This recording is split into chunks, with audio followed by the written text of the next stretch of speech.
your juice. I'm sure you've been enjoying us so far. I mean, we try as much as possible to put out life transforming videos out there for you to enjoy and for you to really learn from. So today we're going to be going in a new way. Sort of. But then we're going to be continuing our discussion conversation from the last episode. I mean, we discussed a very salient and very confusing topic, and that's love versus lust. I mean, and then today we are going to be continuing on that. We're going to be moving forward on love versus lust. I mean, I think last episode we were able to establish what love is and what lust is, and then we're able to give different signs, similarities, differences, and the differences, and of course we talked about the longevity, we talked about the motivation, we talked about the intention, we talked about focus, and so much more. And then stuff. If you haven't watched that video, you can please go back so that you can be updated on what we are talking about. And so exactly. today we started that we are going to start with biblical examples of lust and love.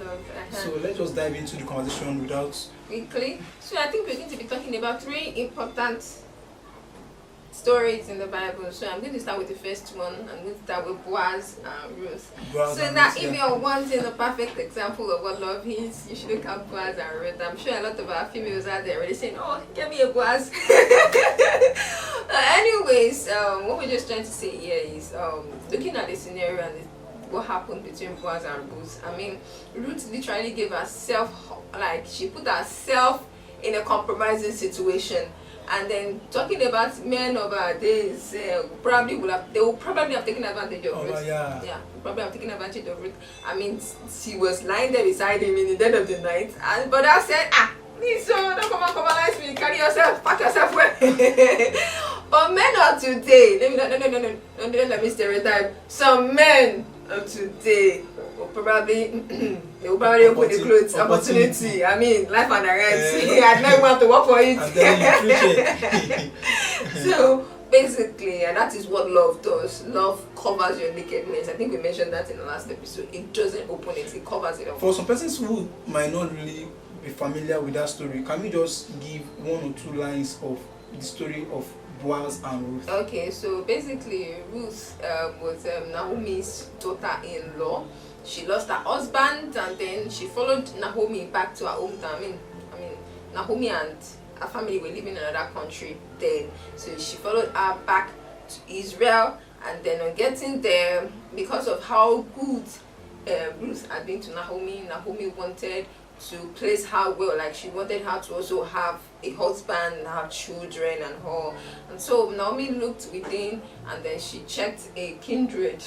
That was Boaz, and she felt, Boaz was a very nice, kind man, and she felt, if Ruth gets married to Boaz, she will be settled and okay for life and everything. And then Naomi planned, and then she orchestrated the situation that had Ruth sleeping beside Boaz in the dead of the night. And then, like our perfect gentleman, he didn't do the do. He didn't open the curtain. He didn't open it though. And then eventually, Boaz offered for Ruth, and they got married, and they gave birth to, I think that should be Obed, who is, I think, maybe the grandfather to Jesse or Jesse's father. Eventually the line of David came from there. And then that was how we also got the line Christ. of Jesus. So to get a fuller gist of this story, you can get the scripture. Read the scripture is in the book of Ruth. So you can check the book of Ruth to get the story of how Naomi and Ruth and their story, how it all began, and how Ruth also followed Naomi and all. So that's not the story here. So just get it there. You also get it. Okay, so moving on to our second story, then we have the story of Bathsheba and David. So, you know, the last episode we talked about the lust of the eyes, and a lot of persons who should be familiar with the story of Bathsheba and story, and how David cunningly sent the husband of Bathsheba, who happens to be Uriah, to war because of what he wanted to eat. So, how did it happen? David saw Bathsheba bathing. Lust of the eyes. and then he want to have a taste of what he saw. Lust of the flesh. And that led him to sending Uriah to war, which eventually lead to his death. I mean, the consequences were great for him. And the consequences was a very great one. It was one of the reasons why the kingdom of Israel was torn into two. And it was also one of the reasons why David could not build the temple that he was prophesied and promised that he was going to build, and it was given to Solomon, his son. So, what we are saying is this. What led David sleeping with Bathsheba was lust. David never had any interest. David never loved the woman. So that's another example that we could see talking about love and lust. Love will always want it, and love will go at any length to get you. It can kill you. It can kill anybody closer to you just to get what they want. No. They do not. They don't have time for patience. No. And lust will always hide. Always hide. When somebody tells you that, let's see how it goes. Don't tell your auntie. Don't tell your mom that we are dating. Let's just make it secret. Oh, you want for your dear life. That is lust. That's not love. Whoever that loves you will be proud to show himself to you, your family, and to anyone that are important in your life. And then another thing I want us to quickly take note of is lust sometimes acts obsessively. Yeah. Lust can be obsessive in nature.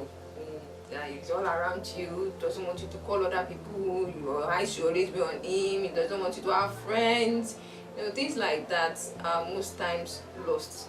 So please be on the lookout for that. And then finally on our story, I think we're going to be looking at the third person, and then we're going to be checking out Amnon and then Tamar. And if you remember the story quite clearly, Amnon was claimed as he used to be in love with Tamar, he wants to marry her, he wants to. And then if his friends devised a means for him that he should invite her, pretend he was sick, and then request that David should send Tamar to him to cook for him and everything. This happened, and then he raped her. Now, one thing I want us to point out, I want to point our attention to in this story is that this guy actually had an option.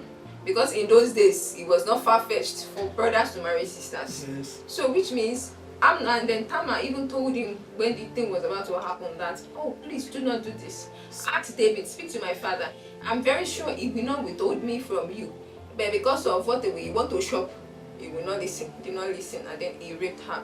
And then the Bible recorded that after he had this kind of knowledge of her, he hated her with such an hatred that was even greater than the love he professed to have for her.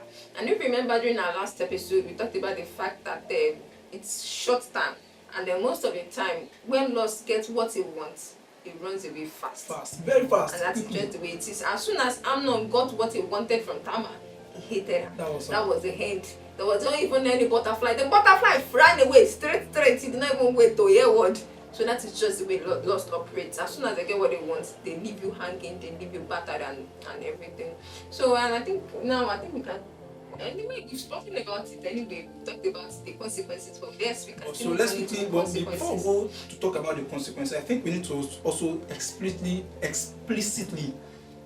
mention the signs that you will see if the guy truly loves you or the guy truly loves and is lusting after you. I've mentioned it's one of the sign that we see is the intent. I tell people that during courtship, when somebody the way somebody speaks to you can tell you the intent of the person to you, right? So one of the things that you need to watch out for is the intent of the man. How does he approach you? How does he speak to you? How does he relate with you? And all of that. And don't forget to ask questions. You can never be wrong with asking questions. You can never be wrong. It does not make you a dullard, it does not make you stupid, it does not make anything less of you. In fact, you get more information by asking questions. Ask him everything, his vision. You should even want to know whether he has plans for you in his future. I mean, whether he sees you both together in the next 1 year, 2 years, and 10 years down the line. And that is the way it should be. Then let me quickly talk about 2 to 3 other signs that you see. Impatience is another thing that you see. We talked about it in our last episode. Impatience. What other thing that do you think is a sign? I think the focus. What is the focus? Every time he comes to your side or she comes to your side, is she all about sex or does she want to know about your day? Is it money? Is it money? Is it that if you cannot give me, you are not worth it? You're not worth it. So those are the things you need to learn. Then another thing I want to check out for is how does it relate with you? Yes. How does it relate with you? Some of them, is it beating and all of that, how does it relate with you? And does it show signs of obsession? Obsession, yes. Does it show signs of wanting to lord over your life and then doesn't want you to have friends and things like that? I mean, a lot of the times, people like that don't actually want you to see salvation. They don't want you to escape them, so they try to cage you as much as possible. And that thing that I also need to watch out for is competition. In love, there's no competition, but in lust, there's competition. Yes. That's when you begin to see that, how should my wife have more than I do? You know, so these are the things that you need to look out for. If a man will not be so humble enough to see that you grow even under him, and he does not even mind you being richer than he is, then you should know that there's something wrong. If a woman will not be so humble enough to support you, to see that your career, you are growing, in your spiritual life, you are growing, and if you're a ministry person, you are growing, then you should know that something is also wrong. If the woman is always after what he or she wants to what she wants to get, and not what she ought to give, then you also know that something is wrong. So what I'm saying is that for it, in love and lust, in love there's no competition, but in lust there's competition. The two parties begin to compete with themselves. And then finally, on this note, and then I want to say that for lust does not care. Even when things are detrimental to you, when they will hurt you, it doesn't care. It does it anyway. But on the other hand, love will not have that way. Love would care. Love will want to check whether you are hurt by their whatever it is they are doing. And that is I think that point we can draw a curtain on the signs. And then let's move on to the consequences. Yes. So we've been discussing that as well. While we've been sharing the story about Amnon, Tamar, Bathsheba, and David and Ruth. Yeah. So basically, of course, you can be sure that the one big consequence of lust is heartbreak. Is that break will break it into pieces? It will leave you feeling shattered. It will leave you feeling like unfulfilled, leave you feeling worse off than you used to be. I mean, it is even better not to enter that kind of relationship than for you to enter it. You become worse. It does not leave you better at all. It leaves you even much more worse than it used to be. That is one sure thing that can happen from it. And like we told the story about the Tamar and Amnon and the hatred that ensued. I mean, look at her. Tamar lost her virginity. She lost her virtue. And then I think in the Israelite of then, you can't marry without your virginity. So that's where shame, that's another consequence. We have shame and regret. Yeah. Shame and regret. So you see that if you go after lust, whether you are the one lusting after or you are the one that they are lusting after you, if you are not able to open your eyes to see this difference, the end result is always going to be shame and regret. And emptiness. Emotional emptiness. I mean, a lot of the times you have people out there who have been hurt and battered, and it's because a lot of them found themselves in a lustful relationship, where the partner did not want anything of them other than what they have to offer. And then it's important that we try as much as possible to check the signs so that we won't fall victim of this, and so that we can have wholesome lives and wholesome relationships. Two other consequences before we move into the next thing that we need to discuss about is that you will be unfulfilled. You will not live a fulfilled life. True. And that is very important. Again, if you marry somebody who lust after you, you are in a relationship that you are lusting after somebody, and you know that that's what you are doing. If death comes today, be so sure that your salvation is not promised. And at the end of the day, what we're just trying to tell you is lust is not good. I don't know how to put it. It's not good. That makes it look simple. It makes it look like a child's play. But basically, lust can cost you everything. I mean, look at Eve. Lust cost her everything. Look at Tamar. Lust from her brother cost her everything. Even David and Bathsheba. Lust cost David a whole lot. I mean, he had his kingdom turned into two. Even though it did not happen during his time. Yes. But at the same time, his children too became rebellious and they almost killed their father. I mean, Absalom did what? Did the whole of it. But let me I see. Not be for a year. But then what I'm just trying to say in essence is to cost your entire body. It could even cost you your life. So it's important that as much as possible you stay clear of anything called lust. And that is why even the scripture says, flee all appearance of youthful lust. It did not say romance it. It did not say sit down and look at it in the eye. It said you should flee. You should run away from it because it sometimes can, the line between life and death. And sometimes that lust you are saying can appear to be good. can appear to be righteous, but that is just how the devil operates. It comes momentary enjoyment, yes. and that will take life eternal from yes. you. So basically, and then that is just what the consequences are. So I So think finally, how do you come out of it if you find yourself in this situation? I think to an extent we've mentioned a little bit about it during our last episode, but to elaborate more, I think the first step of any kind of thing is for you to understand that you are really lost. Perhaps you're lost enough to a certain thing. You know, you said once you know your problem, know the source of your problem, you're halfway towards solving it. Yes. If you can recognize that you have a problem, you're halfway towards solving. So if you can recognize that this is the loss, whether it is loss of the high, loss of money, loss of the flesh, or whatever it is that you may be battling with, once you can recognize that yes, this is what I'm battling with, then you're halfway there. So the first thing that can help you come out of it is to recognize what is it that you're actually battling with. Secondly, speak up. Learn to speak up. Now, like I mentioned, when somebody is telling you, let us make it bunkele secret, don't try to go into that kind of relationship. Get a mentor. It's important. Now, generation, people are scared to open up to people because no, get a mentor that you speak up to. Before the guy asks you out, or the guy is already asking, before you say yes, try to open up to somebody, your mentor, your spiritual father, your spiritual leader. Speak to them and let them understand that, okay, I have this guy, I have this lady that I'm actually, I am interested in. Let them begin to guide you. Let them help you check it to be so sure that truly you know what we are saying. And if it's a guy that's coming to you, speak to somebody so that they can also help you check it to know that this guy actually knows what he's saying. What we need to say now is that, you know, the funny thing is, a lot of the times we are so blinded by our emotions that we see all the flags, we see the red, we see the green, we see those ones that look like pink, and yet we do not take cognizance of it. But then looking on the outside, somebody who is a third party who is looking at the outside can easily spot out those flags, and easily spot out the issues and everything.